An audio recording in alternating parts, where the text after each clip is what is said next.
Hola, mi gente, and welcome to another episode of Growing Up Spanglish. I'm your host, Roxy. We're going by Rosalind this season because I'm embracing all of my Latinidad. We're coming to you live from Collab Studios in the heart of Miami. Hey. Shout out to the voice on, wait, what did I call you last time? Well, my empanada to my left. Yes, how's it going, guys? What's up? It's KJ here. We live. It should be your kibi, right? Oh, because he's Asian. Yes. Yes. Okay. And then we have our lovely guest today. I'm going to let her introduce herself. Hey guys, my name is Meli, Melissa Marin. I am Colombian and born and raised in West Palm Beach, Florida. Woo! Happy to be here. Second guest that we've had this season from West Palm. This season, I wanted to make sure that we opened it up to the broader South Florida. Love. Season 1, we focused on a lot of people that either were born in Miami or migrated to Miami and were raised there. But I was like, you know what? Let's show love to all of South Florida. Let's include Broward in there. Let's include West Palm. We tell those family. stories, right? Neighbors. Yes. Melly, let's get into it. Funny enough, like when I first met you years ago, I did not know that you were from West Palm. I just always assumed you were in Miami because you were always in Miami.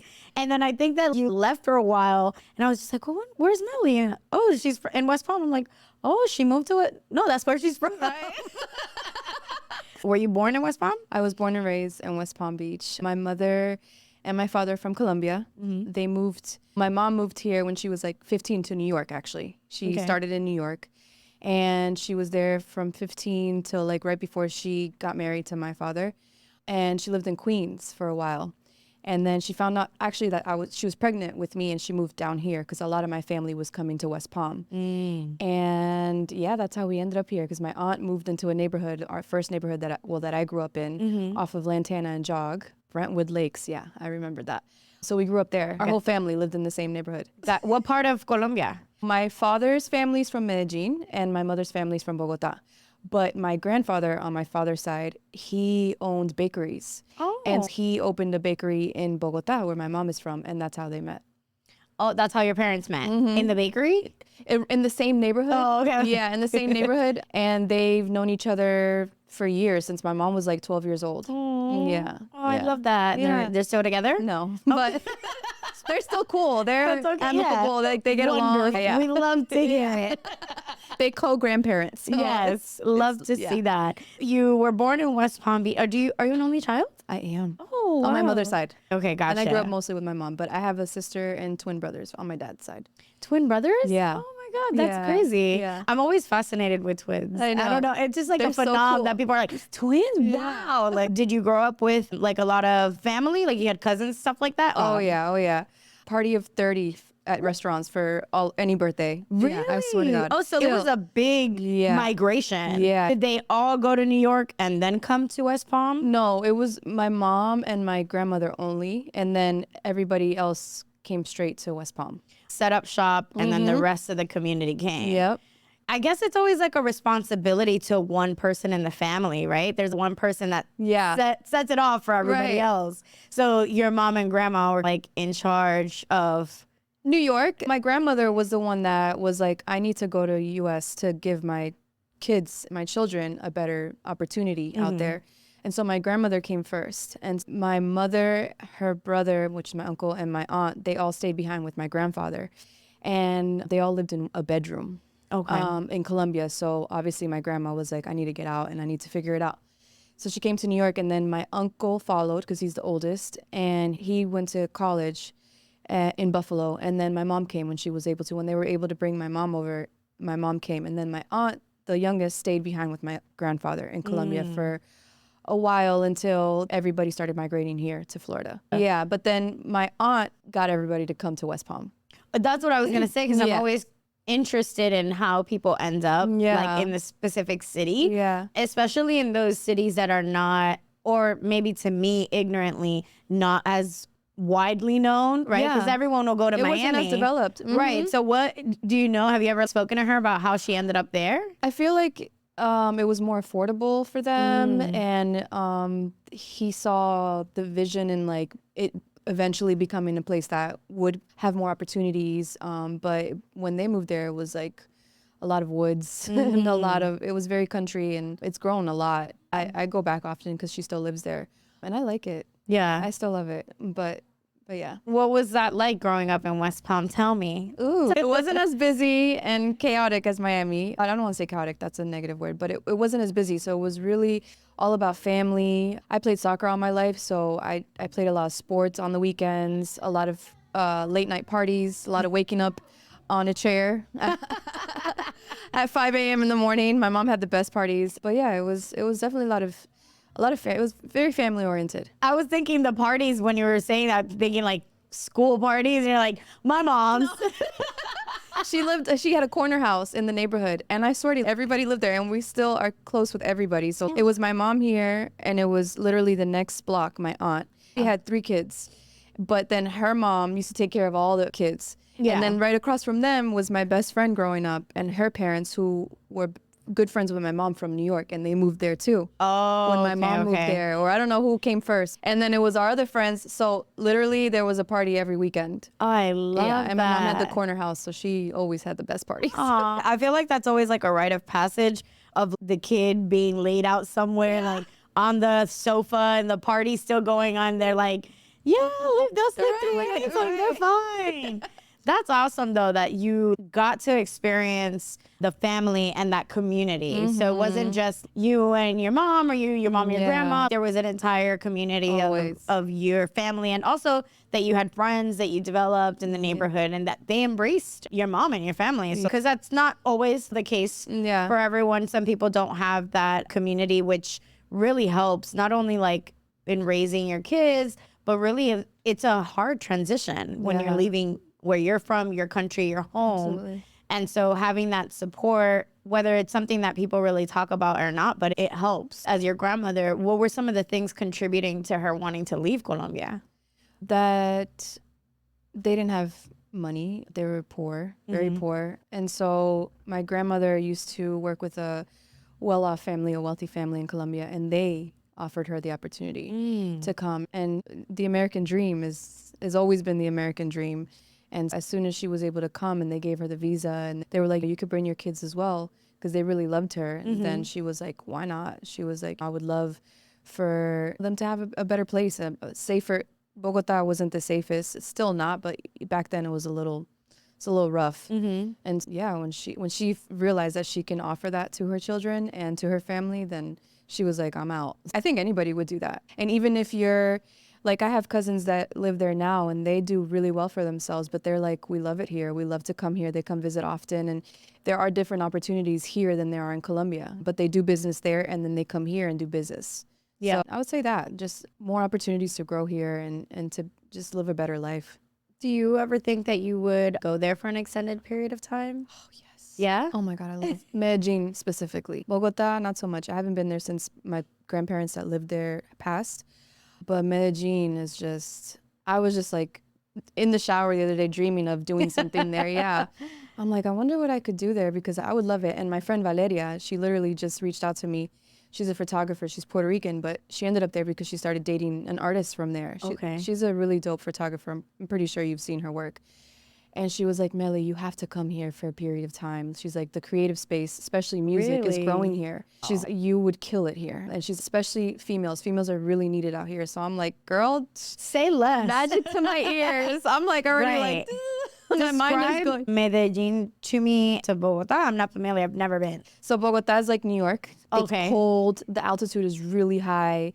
It's very fast paced. People are rude. They're not the nicest. There's a lot of buildings. It's a little dirty. It's nice. You can go to really nice places in Bogota. But then Medellin's tropical climate all year round. Okay. You see the mountains surrounding you. In 15 minutes, you're like in like hot weather, but you're like seeing all these fincas, and you're eating different foods. And then there's like different cities that are like, it's very common to tourists, like El Poblado and Envigado, where there's bars everywhere and restaurants, and It's very affordable. The dollar's worth $4 over there. So you could literally go with $600 and splurge. I have a friend of mine that she grew up here in Miami Lakes, and she decided to move into Medellin already in her 30s. And she decided to not only move, but to go back to school. And so she's in law school over there. So That's it's awesome. Yeah. Is she And- Colombian? Yeah. Oh, awesome. Yeah. Awesome. I asked because something that I've noticed with a lot of like friends in my age range is that a lot of people are doing this kind of, I don't know what the correct term is. It a pilgrimage back home, I guess, kind of thing. Yeah. There's a lot of people that I know that are moving back to wherever their family came from, which is always so interesting, right? Because there's the idea that your family worked really hard to get you out of there.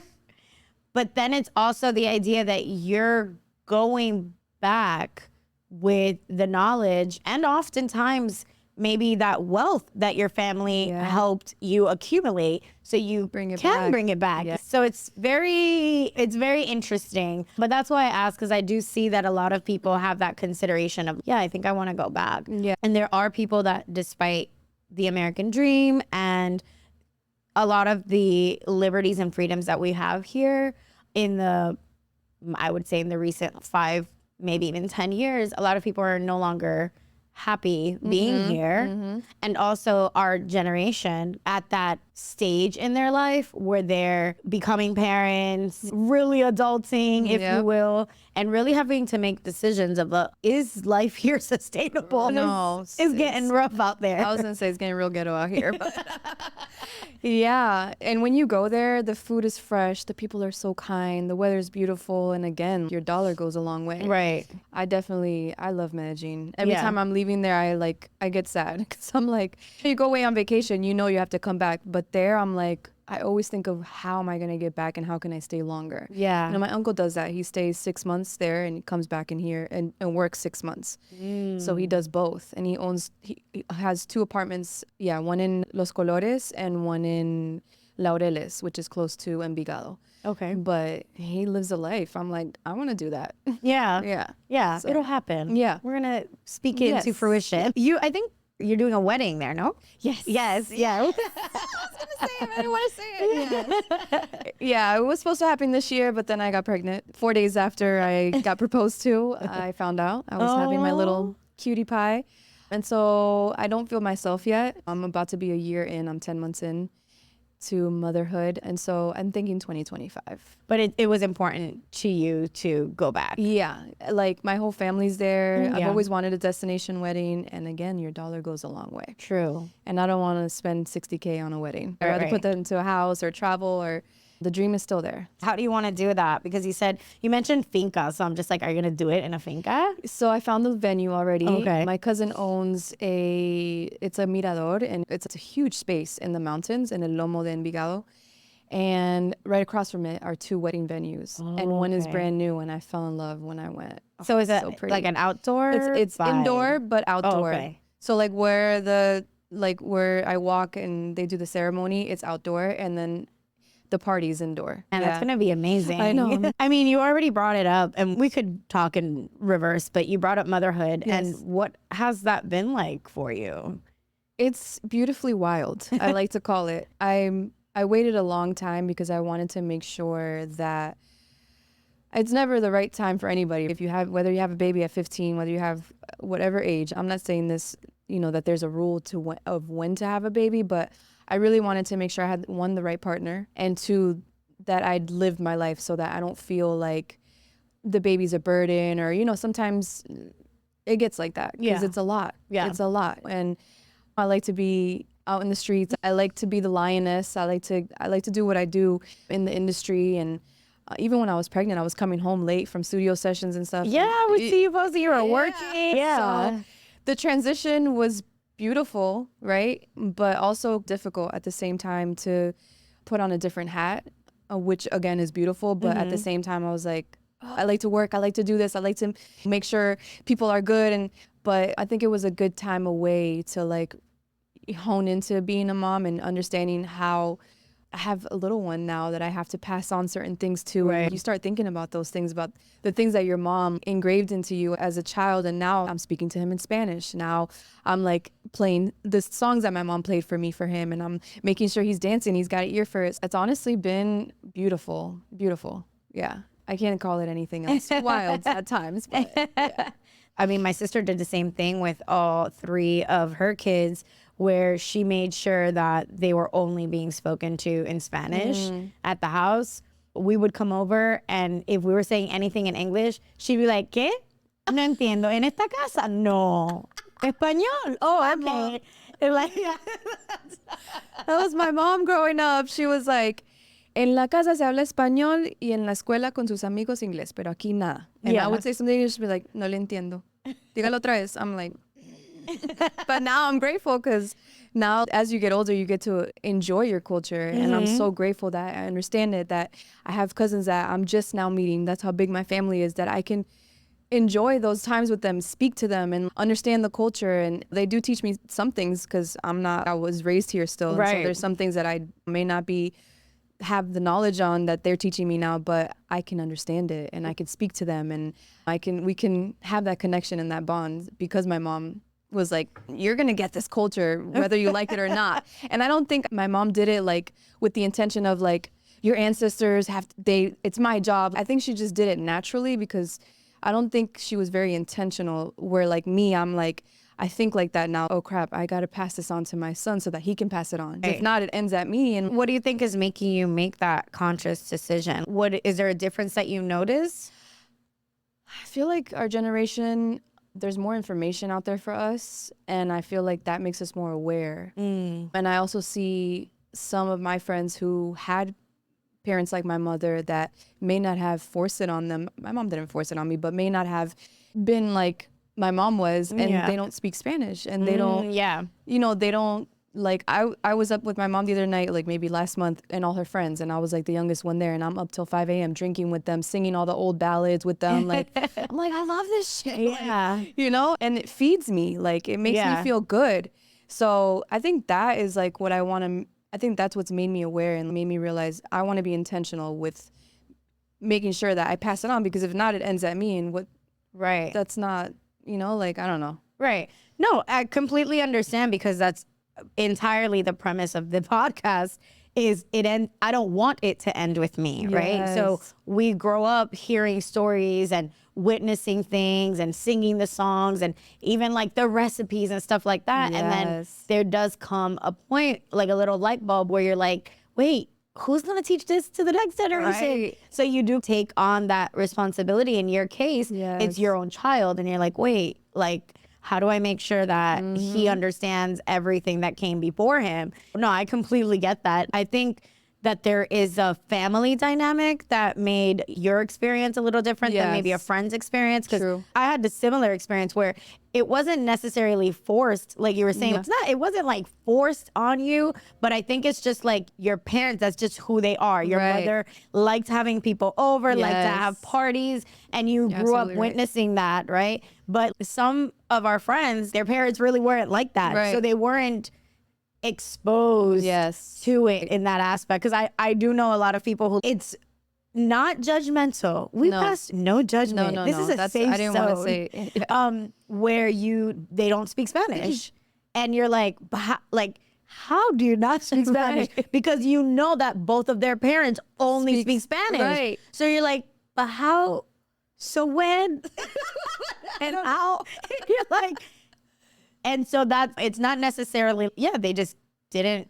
They understood each other, and they replied to each other in the language they wanted to, and that was it. Yeah, but again, it depends on who you are as a person. And I don't know, you're right. I think because I was around, that was all I was around. Right. There was no other thing to be around. Right. So. And like for me, like my parents also had parties at the house. My dad, if there was some sort of a concert or something like that, we were being dragged to these concerts and festivals and all this stuff. So it wasn't a forced thing of you need to be Spanish, enjoy all the Spanish culture. It was like, hey, this is what I like, so you're coming because you're my child, and I'm not gonna leave you behind. And also being like, I got sent back to Puerto Rico in the summers. Yes, same. Did you get sent? Yeah. Colombia, yep. For 2 months long. Yes. Yeah. Oh, yeah. Entire summer. And it was great. It was amazing. I loved it.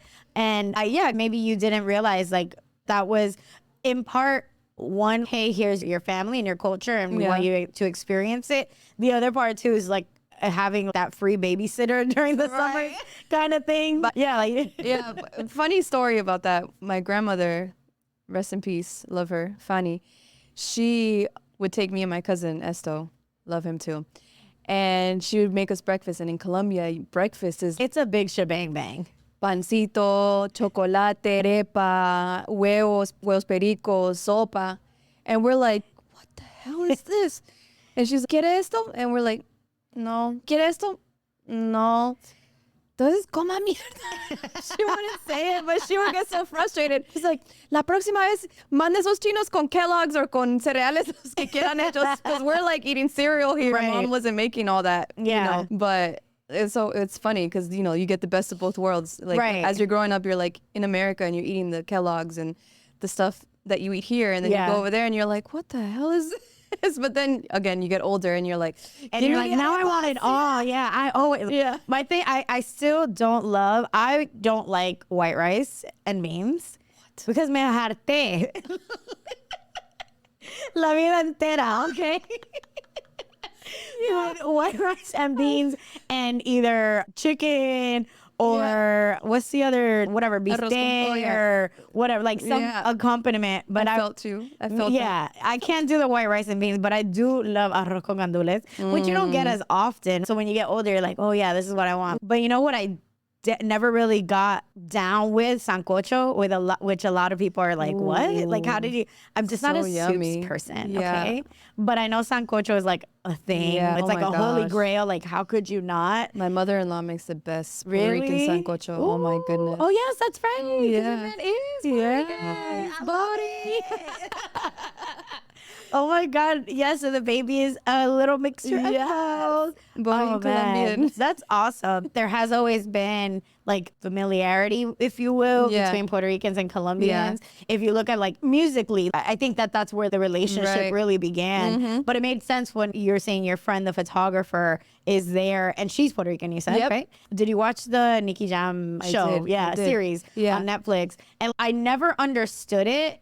And when I was like a little bit younger, and hearing like that Nicky Jam went over there, and then you watch the series and you're like, man, they really showed this man love. Like they really embraced, they embraced like the género, period. Reggaeton. And but like on a level that was just like love and appreciation that, like I said, until I really watched that series, I didn't really understand it. So it's really amazing to see that there is that sort of connection. Connection.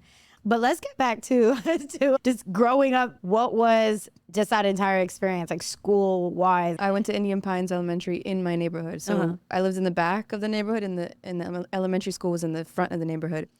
And about 12 of us would round up in my uncle's van, and he would take us all to school. And 12 like of us would come out. Cousins or 12 cousins, our friends, our good best friends, Michelle and Andrew, and whoever was there that week, right?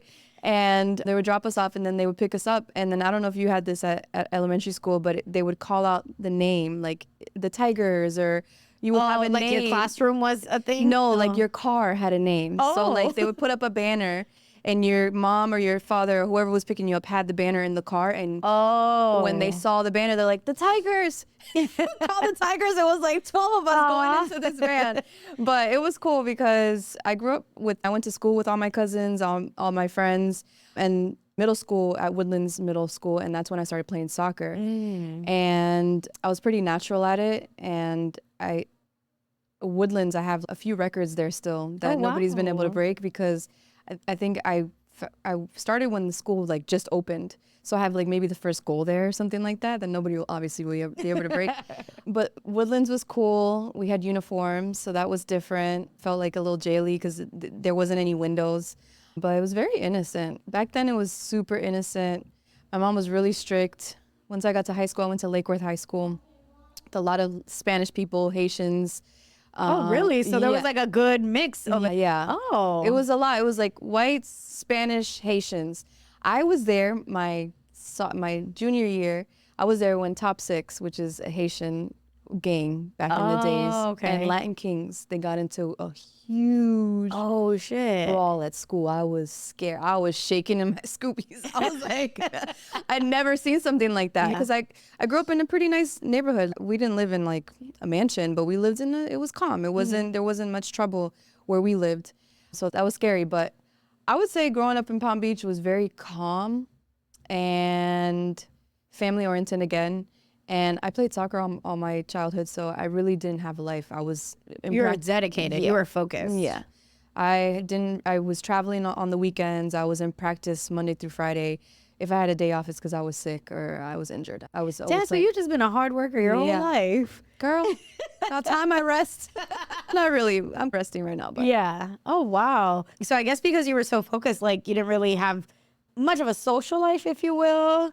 My soccer teammates. Your soccer, yeah. And then whenever it was somebody's and then the birthday parties at at your mom's family, house. Yeah, yep, exactly. My mom's and her friend Nora's, she has 3 daughters who I'm still friends with, and my friend Michelle and her family, and then my cousins. Whenever any of those birthdays were going on or any special occasion, that's all I did. Yeah. Yeah, and traveled, and going to Colombia. Growing up with cousins going to your school, did you ever did any of the cousins ever get into anything where you had to have each other's backs? Oh yeah. Yeah. Oh yeah. Oh yeah. My friend Michelle, who's like a family member, me and her, we used to dress like each other. We were like 2 peas in a pod. And she stood up for me once, actually with my own cousin, because he tried to bully me in school. And when we got out of school, she kicked his ass. But we had other occasions I can't recall, but that was one of them where I know Michelle had my back. Yeah. Yeah, we were Tom girls back in the day. Yeah.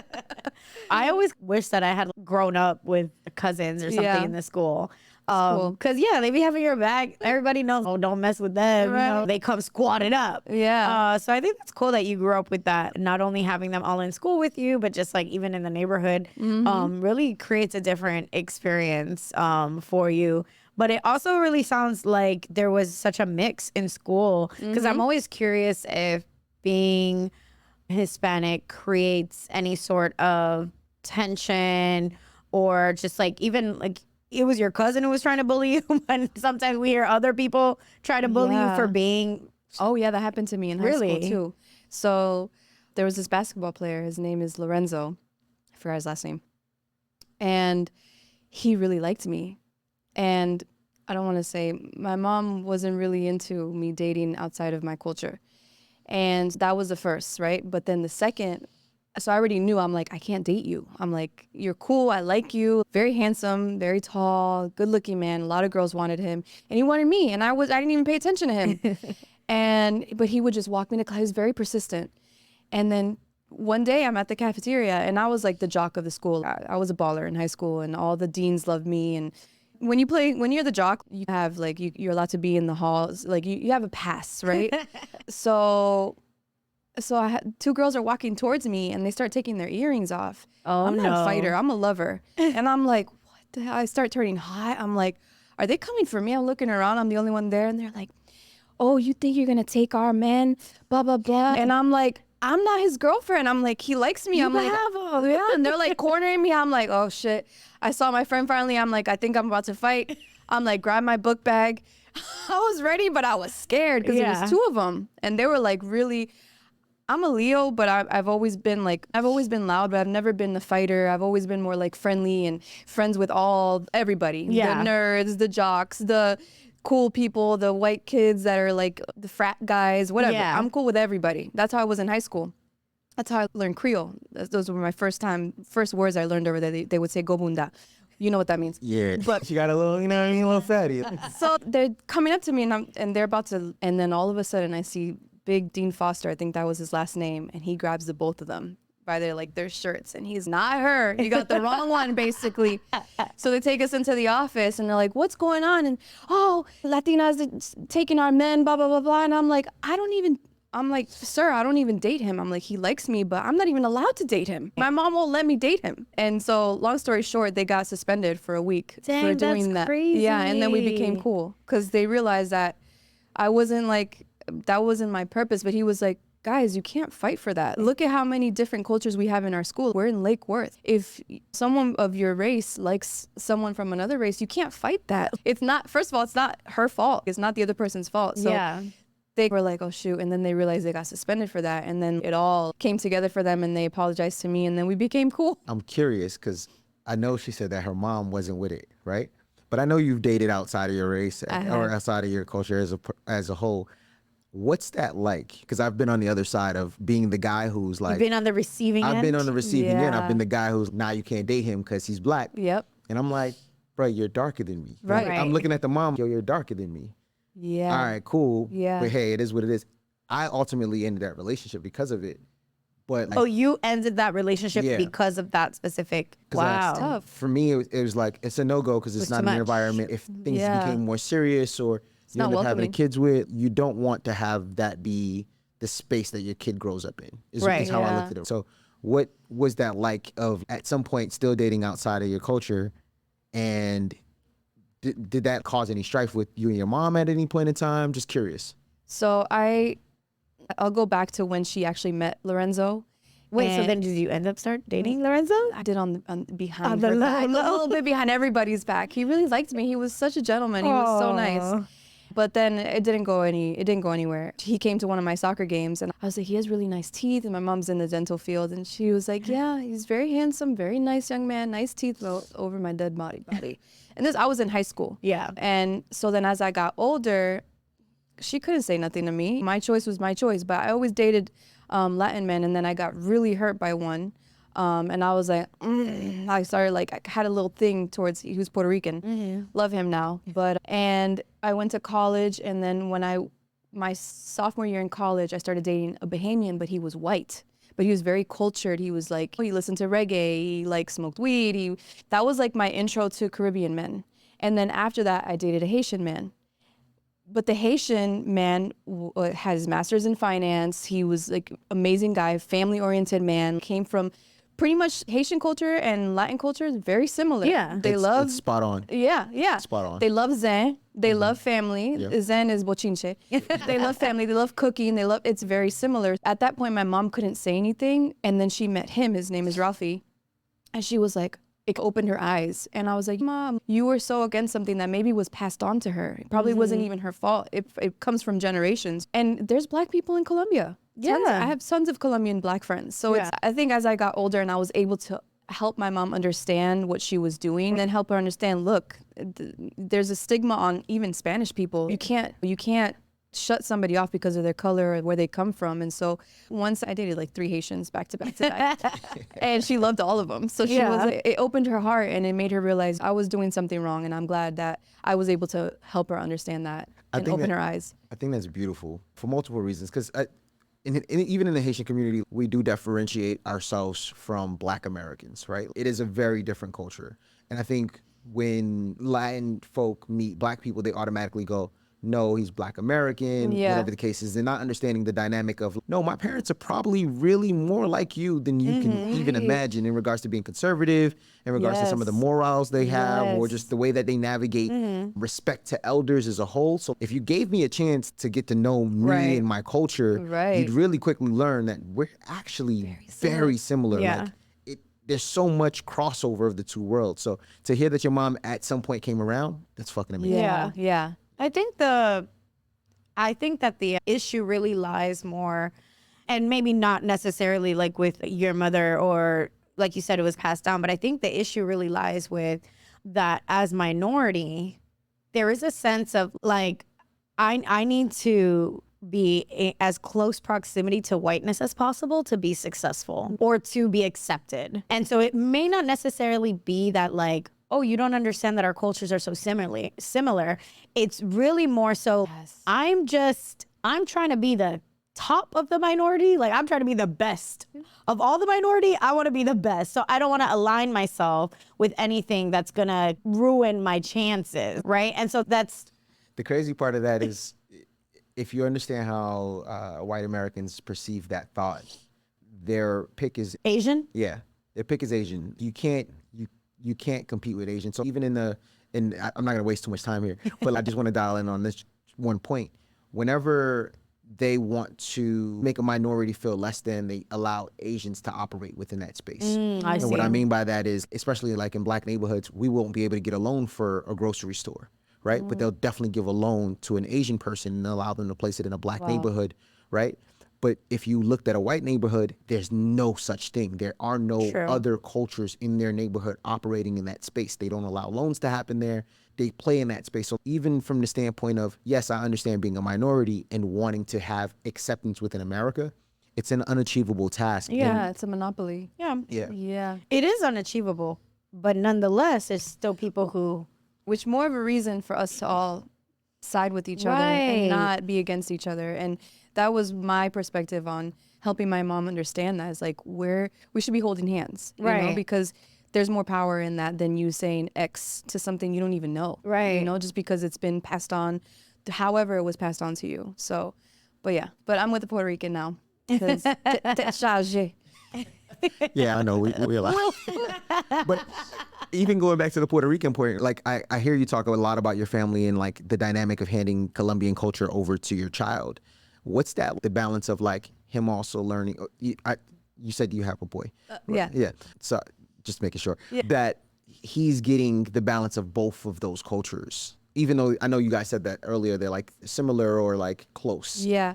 So Los is my partner, my fiance, and he was one of the people that didn't really understand not the importance, but like he didn't really, maybe he did have a lot of family around him, so I don't know why he doesn't speak very good Spanish. And he has the culture, but he doesn't really have it like strong. So I told him, I'm like, you better be, while I was pregnant, I'm like, you better brush up on your Spanish, start watching Puerto Rican artists, how they talk and stuff. And he's like laughing. He's like, it's fine. But his grandmother talks to Sol in Spanish, and his grandfather, Los's father, which is his grandfather. So I think that's where I'm going to be able to have him experience that, because Los's dad lives in Puerto Rico part-time. Oh, wow. And so we'll probably send him over there and make sure he gets that, because I want him to have both. Yeah. I don't want him to be like, oh, I'm Colombian, Puerto Rican, and he only sounds Colombian. But my little brothers, it's so funny. They're Colombian and Cuban. Their mother's Cuban, my father's Colombian, but they live in Puerto Rico now. Oh, really? So they come over. Yeah, they live in Puerto Rico. So they come over and they're young? talking Bori. Yeah, they're 15. My God. They're 15 and they're talking straight Bori. My dad's like, se dice carro, no carro. And they're like, okay, Dad. So oh my God, funny. that's so funny. Yeah. I didn't know that. Yeah. Oh man, yeah. The lingo is certainly different. And in all the different Hispanic countries, the lingo is.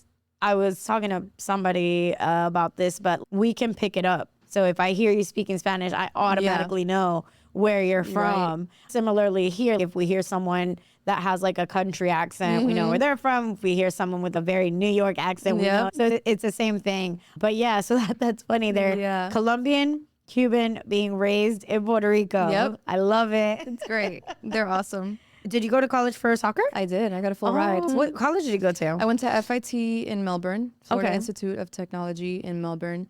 Again, I have what is it called?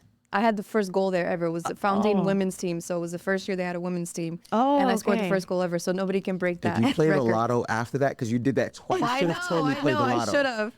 And so I played 2 years there. And I wasn't happy. It was my first time being coached by a woman, which is strange, but she coached me in ODP, which is Olympic Development Training program here. And she did well there, but up there it was, I don't know, it was her first time coaching a big team, like a university team, and it didn't go well for me personally. And so I moved back home, and my high school coach got a new job at Northwood University, which was a local university in West Palm Beach. And he was like, I can't give you a full ride, but I can give you 75% scholarship. And I was like, I'll take it. Yeah. So then I went there afterwards. So I was local again, but I was driving back home. Melbourne is not fun. It's very lonely, and it's like, they should just close it off, to be honest. I was driving back like all the every time. other weekend. Yeah. But yeah. How far is Melbourne from West Palm? It's before Orlando, so an hour and a half, 2 hours. Yeah, Gotcha. Not bad at all. But it was fun. I didn't even know what I wanted to do when I went to college. My freshman year, I majored in psych, and I was in the medical program. And then once I came here, I went into marketing management. But I still had no idea what I wanted to be. I was just playing ball. Yeah. To be honest. And that was like, were you like a horse with blinders on? Like, did you think that you were going to play soccer professionally? I didn't. At some point, I realized that it was a lot of politics in soccer. And I was like, I would say one step behind being able to play ball. And I think that I played so much by the time I got into college, I was a little over, like I'd done too much. I was like, all right, I need to live my life now. So I started partying and I started doing all that. But I was good enough, I think, to play pro. I think I just was like half a step behind, be able to go and play ball. Half a step behind, like talent-wise. I was really talented. Like I still play really well. Yeah. But to play like pro, I can be honest and I can say that I was like maybe half an inch behind. And I could have, if I would have maybe put a little bit more work or who knows what. Have you ever read The Outliers? No, I haven't. You should read it. It's by Malcolm Gladwell. And the concept of the book is showing how the outliers, people, athletes, are also outliers, right? And they explain that in the book, he explains that certain months where people are born conditions them for how they play. And the reason being is not that it's anything about stars or anything like that. It's just they've had more time. So like somebody born in January or February had more time than someone born in November, December in general, even though they're the same age, to develop more skills. Wow. So just factor that in before you're so hard on yourself. And I think you should read it. I played semi-pro though. I played semi-pro for 3 years on a Miami team. First on a Palm Beach team and then on a Miami team. And then I played semi-pro co-ed soccer, small-sided fields after college.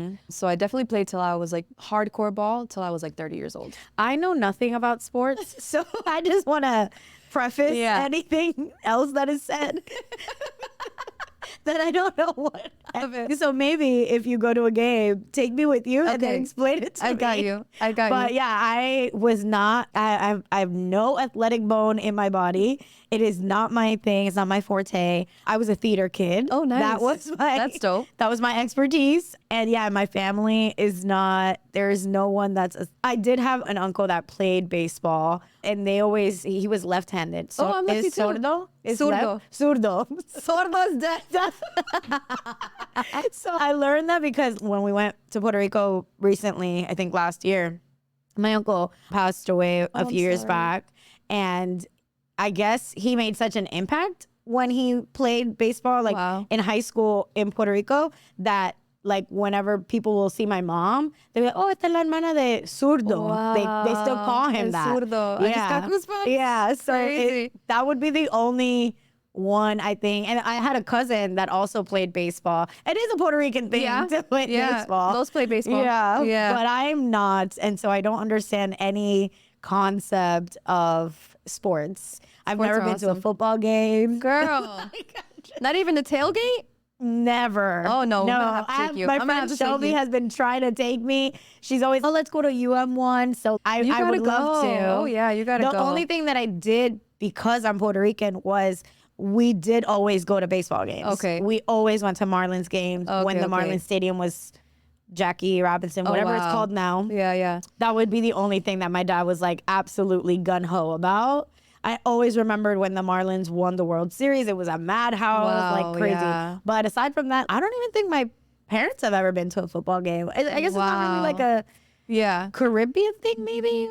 At least not in my household. Yeah, we went to a lot of soccer games growing up. And I would say that my mom didn't want me to play soccer. Really? Yeah, because she referenced it to something negative because of my father. He would go play soccer and not come back for 2 days. Or he would go play soccer and come back drunk. And my dad was a really great soccer player. And so my mom put me in karate, tap, dance, everything, swimming, everything. And then my best friend, Michelle, her mom, Doris, I love her. I always tell her thank you every time I see her. She was like, I'm putting Michelle in soccer. I asked your mom, but she said no. She's I don't care. I'm taking you. So she bought me my soccer. Shout out to Doris. Yeah, she bought me my soccer stuff and she took me behind my mom's back. And I was a natural. I played. Because your dad played, right? Yeah, it's in my blood. I played rec ball, which is like pretty much recreation ball. Is like anybody can play. You don't have to try out, nothing. For only 2 seasons, and I got picked up by travel 2 seasons in. Oh, wow. Yeah. And my mom was like, I'm a single parent. I can't afford $400 a year. And they're like, don't worry. So I was sponsored all the way. Wow.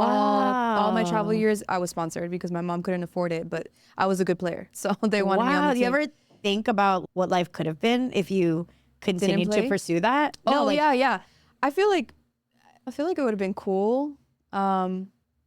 what I guess the top thing is like Olympics, right? That's the Olympics and the women's national team. I know one girl that I played soccer with. She ended up playing Ashley Harris. She was really good. But I feel like anybody that's ever played a sport for a long term, for a long period of time, it molds you into who you become. Yeah. And it teaches you things that school might not teach you. Being able to play on a team, confidence, like not being a sore loser, something to be proud of, communication. So I think it taught me a lot of things that now I'm grateful that I played, because I think it makes you well-rounded. How do you learn to not be a sore loser? Because you lose. Sometimes you win. Sometimes you lose. You don't win every time, unless you're like, I don't know, on the Lakers or whatever. I don't know, whoever has an amazing team. Right. But like, even LeBron has lost. So you just learn to be okay with it. But you're okay with it, but you're really not, because you're like, what can I do better next time? Or how do we come together as a team? Or then your coach like draws things up like, no, you need to play on this position now. And so I love that I played soccer. Maybe you should come speak to my nephew, because my sister is wanting to get them into sports. And so my nephew, he started playing basketball. Cool. He's 12. And I went this morning to go see him play. And because none of us, like my sisters, me, my parents, my brother-in-law, we didn't grow up playing any type of a sport. We don't have the knowledge to guide him or anything other than just being like supportive and like also I guess my brother-in-law watches basketball, so he could be like, oh, you have to do this. I would love for him to talk to someone that was like an athlete, to be like, hey, because I think it would be so beneficial, because like we can only contribute but so much. Go make it. I don't know. I would love to. I did that for my friend's daughter, and he's Meli. You don't understand. She still brings up the time that you definitely played gotta, with her. Yeah. So next time there's a soccer game, you tell me. Okay. I'll bring him. Okay. And we'll do Perfect. 2 in 1. Yeah. Oh man. So did you have this realization in college? I don't think that I can do this professionally, and I might have to switch gears. No, I think I knew before I got into college. Oh, okay. Because ODP is before college, and it's usually the girls that make the national team, and ODP are the girls that end up going to play for the women's national team. Oh, I see. So I was like the A team right below it. I wasn't on the national team. So I think I realized then, and I was like, it's fine. I was okay with it. And I still got a full ride, and I played till I was 30 years old, and I played semi-pro. I didn't play pro, but I still got the best of it. I still juiced it as much as I could. How do you then transition to then, what am I going to do with my life? How did you get into, tell the people what you do, because you're a Jill of all trades. Chachi, the artist that I manage, calls me the todóloga. Yes. That's a hard word to say. Yeah. Okay, so I always say I'm a creative producer, because it's like an umbrella that falls, everything falls under. And so my bread and butter is visual production. And so I'll produce music videos, cover arts for artists, marketing campaigns, or anything that has to do with music and artists and their development, or whatever the project entails. I'm good at making it come to life, execution. And I always say that God placed me in the music industry, because I never, again, when I was in college, I had no idea what I was going to do. I think the first thing I thought I wanted to do was pharmaceutical sales, but then as I got wiser, I was like, I don't want to be in big pharma. Like, I'm going the natural route. Right. But when I was 27 or 26, my cousin was like, I was working at Duffy's for a while, bartending and making money and partying and enjoying my life, because I had no life again before then. And she was like, you need to get a career job. And she was working at Wachovia. Okay. That bank don't even exist no more. And she was like, try to get a bank job. And she's like, you might have to start as a teller, blah, blah, blah. Fast forward, I go to the bank. I had a lot of friends. I've always had a lot of friends. And I had a friend, she's like, oh, my uncle works at Wachovia. They're about to transition into Wells Fargo or whatever the merger was. And she was like, he can bump your resume up. And she's like, you'll have to start as a teller. And I'm like, that's fine. I'll work my way up.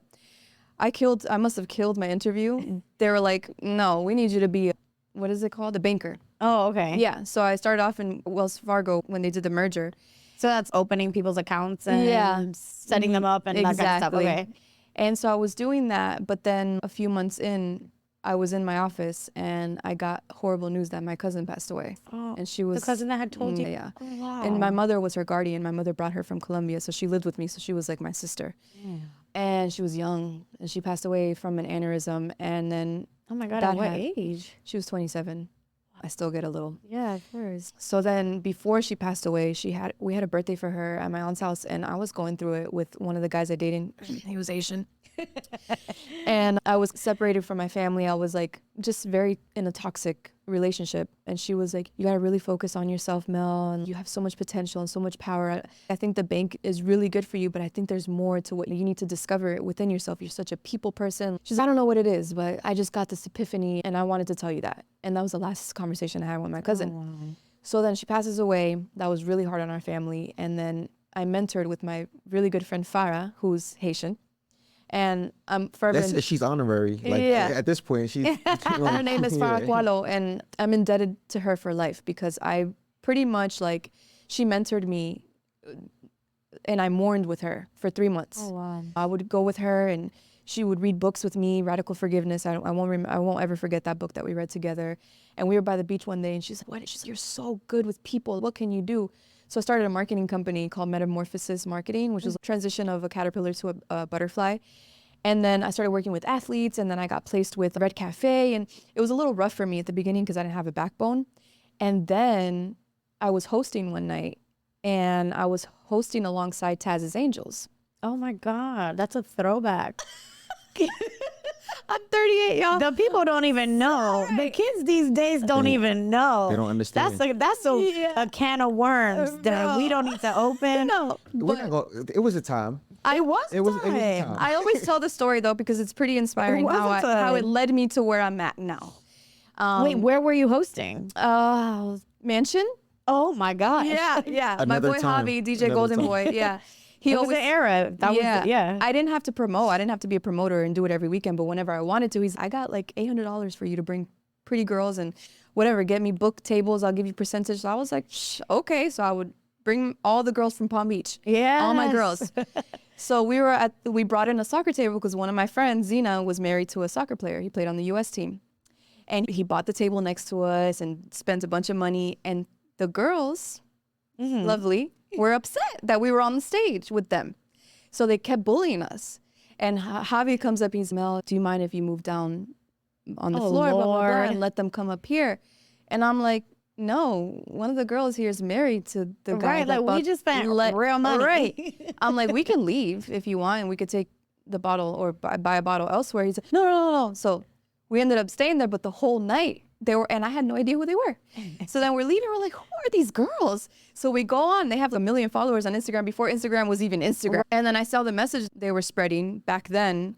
To me, it was a shock. And to me, I have a little sister. I was like, anybody can be finding this content. I'm like, why don't we start a movement for women that's still fly and hip and it's still beautiful women, but we're spreading a different message. Right. So I started my first brand called Live Vivacious.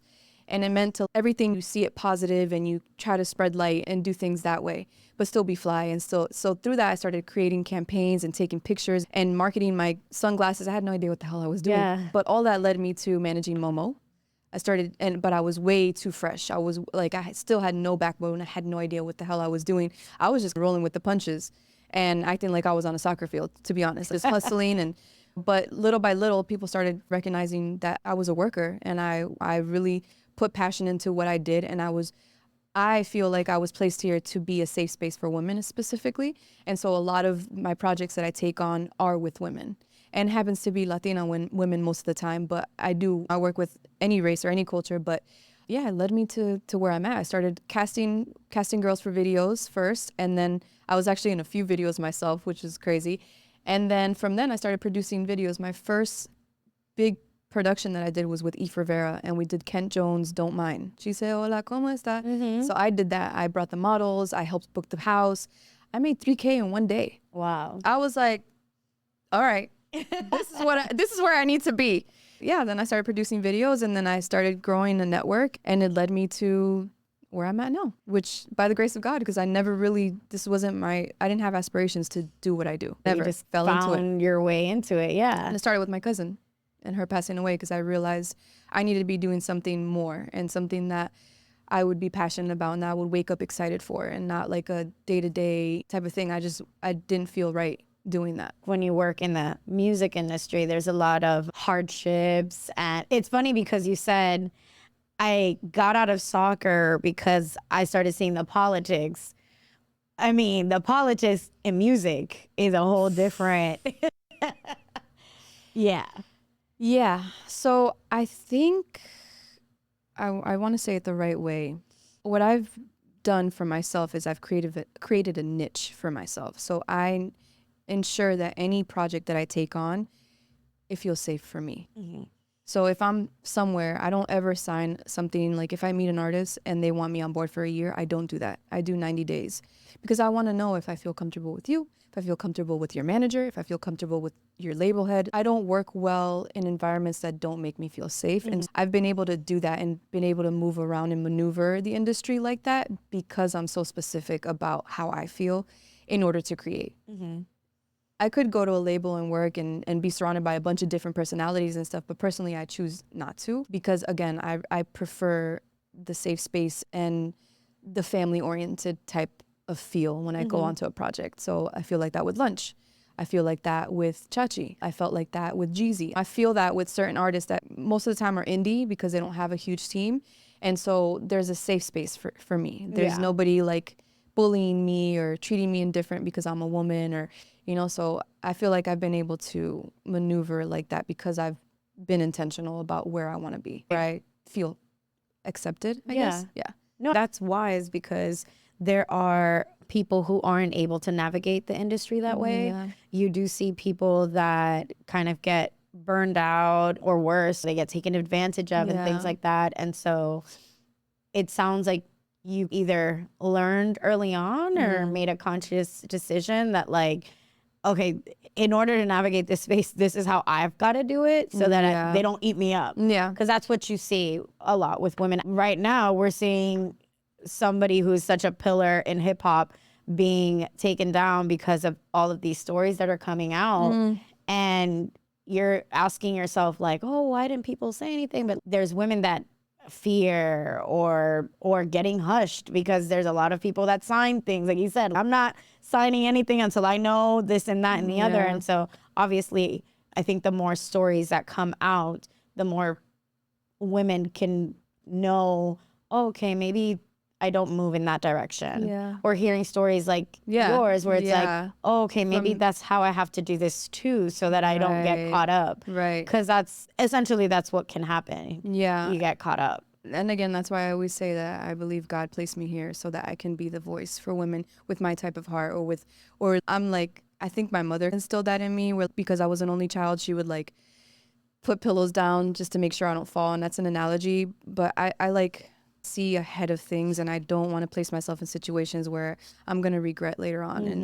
And I feel like a lot of the time we're sexualized naturally. And so it places us in predicaments. And I'm very like for instance with Soso, the artist that I manage, she's very young, very beautiful. And I run her page. So I see the stuff that she gets sent. And I'm like, no, do not. Please. I'm like, I hate to feel like I'm your momager, but trust me, you're gonna thank me later because you do not want to be the girl that is being ran around through the industry and that's why you come up. No. Yeah. Come up the right way because you're talented, because you really have a passion for what you're doing. And you know what I'm saying? You have me so that you can take less wrong turns, basically. Right. I have a question for you because I'm also working with an artist right now and people are pitching OnlyFans, right? Constantly as like hey, they're trying to change their look, their image from that business to a cleaner business, right? Yeah. More like Patreon to some degree. How would you navigate that conversation or explain to someone like, hey, I don't think that's the right opportunity? Yeah. Just because, at least from my perspective, my thought process was they already have huge stars there and it hasn't changed the perception of what that is. How would you navigate that? I've always known OnlyFans. The way I see OnlyFans is girls that are more sexual on there. And so Soso actually came to me, and I feel comfortable talking about this because she ended up starting a page. But quickly, I told her, I'm not helping you with that. You could do that. I'm not managing you there. That's not the vision I have for you. I see you as a bigger brand. I see brands as big brands wanting to book you for stuff or you to become an ambassador for them. And I feel like it dissolves your brand. And so if you decide to do that, you do it. But it didn't last long. Yeah. Didn't even last a month. She was like, nah, not for me. I'm like, okay, good. But you have to let them do it. You can't be like, no, let them do it. You got to learn on your own. Yeah. I'm grateful that the artist I'm working with, she didn't continue forward. She took us what we were saying into account. Okay, but good. I also think that, like, how can I explain OnlyFans in the sense of that the price only gets higher. Yeah. And what I mean by that, the price of what you have to show in order to get those dollars only gets higher. So if you're sitting there and you're like, oh, I can start out with feet. Okay, cool. There's only but so many. There's only but so much. And not saying that my artist wanted to work out with her feet or anything. I'm saying, like, people have that perception of, I can start out at this and keep it there. That's not what happens. Right. It's a natural No, progression. because once you start making the money, then you're like, I wonder what they'll give me if I show my knee. Yeah. And then it just goes from there, you know what I mean? But I think ultimately, like, a little bit of what Meli said to her artists, and I think just in whichever direction you move forward with your artist, KJ, I think one thing that I always ask people is, like, what is your intention and what is your goal? Because if you don't have those two things set, if you don't understand why you're moving and what you're hoping to attain, you can fall into doing something that's not going to help you elevate, not get you closer to that. Because I understand that, like, in any industry, really, when you're starting to do something, we live in, somebody said it the other day, like a microwave, was it you? I think so. It's like microwave culture. It's where we want everything instant. And I can only imagine as artists, they see someone pop off.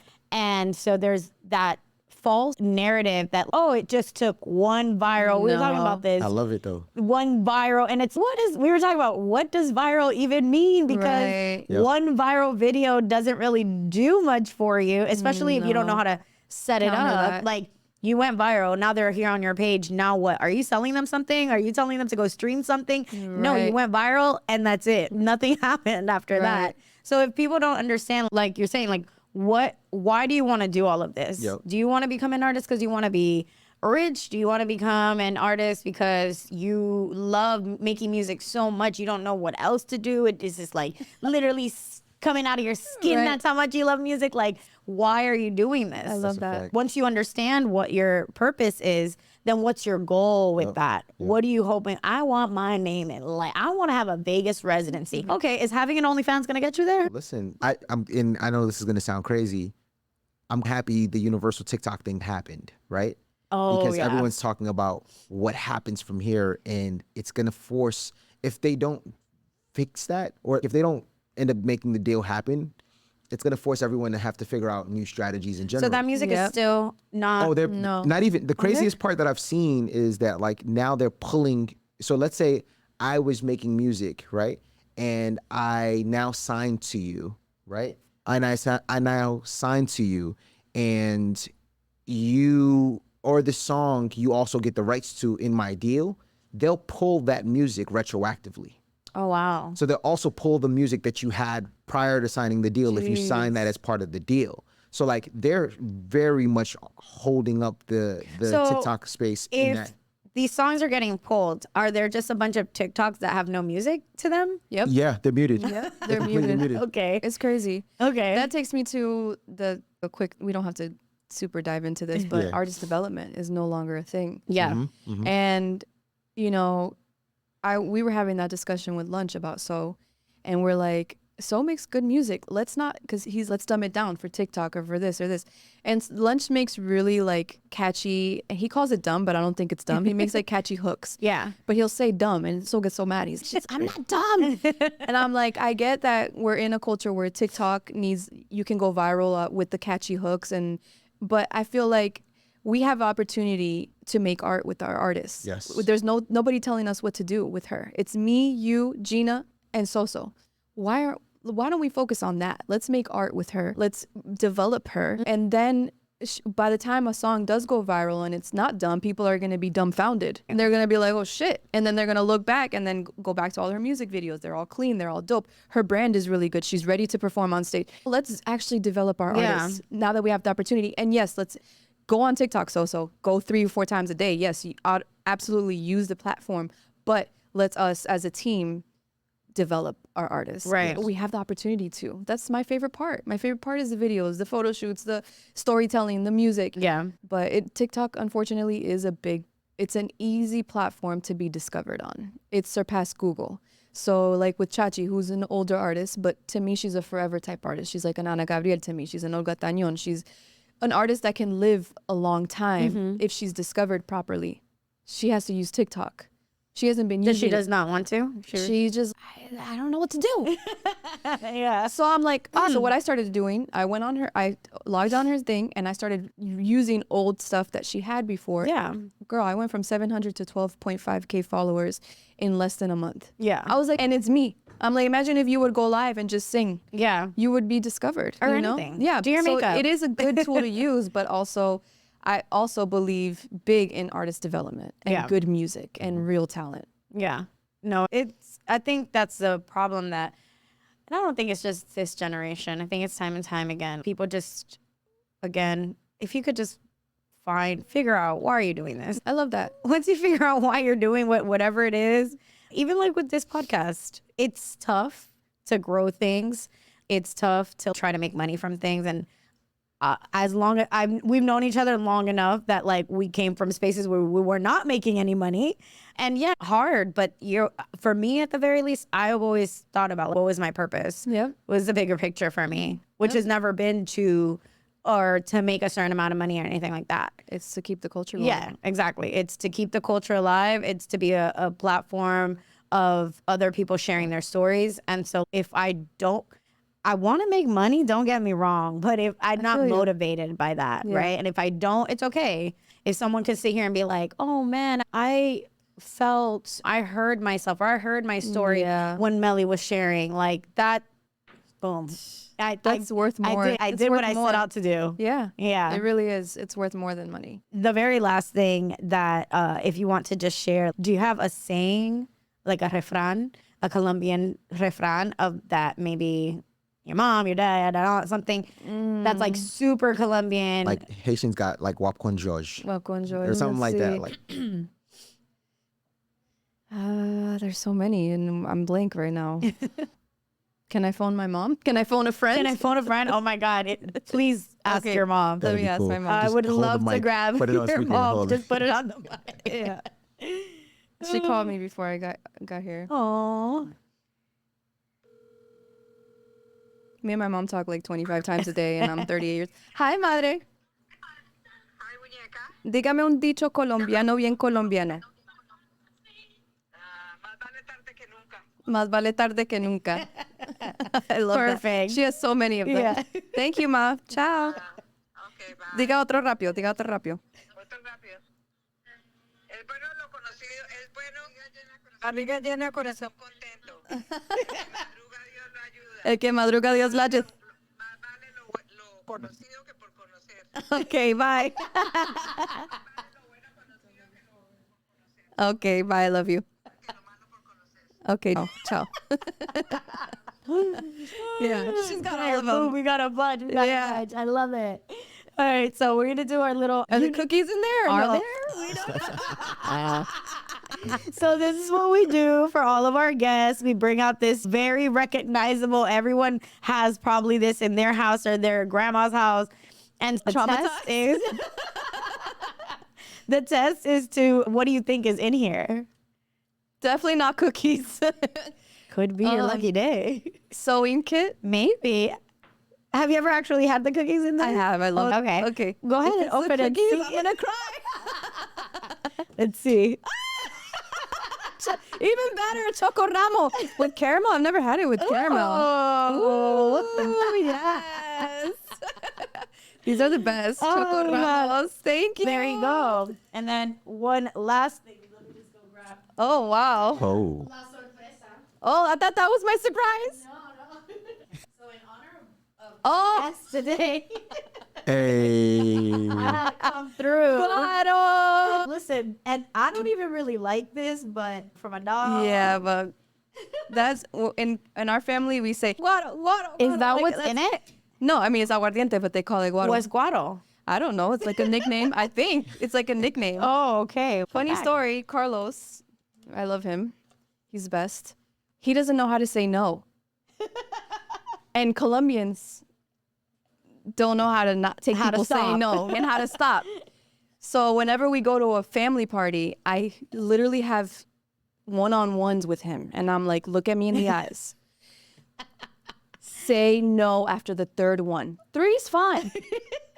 Say no. Oh my God. You think he does? You think he says no, or you think he blacks out every time?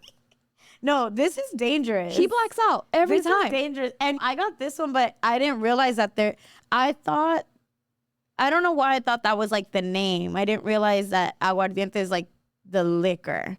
Like it's the, and so there were other ones at the liquor store. Sin azúcar y... Yeah, and I was like, oh, it's a bunch. And then there was one that said 151. And I was like, oh, no, I'm straight. The guy was like, that was the one. I was like, no, sir. 151 proof of your ass. Cheers. To la doña. La doña, okay. Thank you for having me. Thank you for joining us. Oh, man. Uy, mi madre. I got that on cam. Oh, Yeah. a curse word the Colombians say, hijo de puta. Thank Meli, you. thank you so much for Thank being you. here. Thank you so much for sharing your story. No, thank you for and having I me. can't I wait had a to blast. see what comes next from you and from Chachi and from Sos. Oh, yes. I want to bring Chachi here. Yes. She would kill it here. I would love it. Yes. Bye. Bye.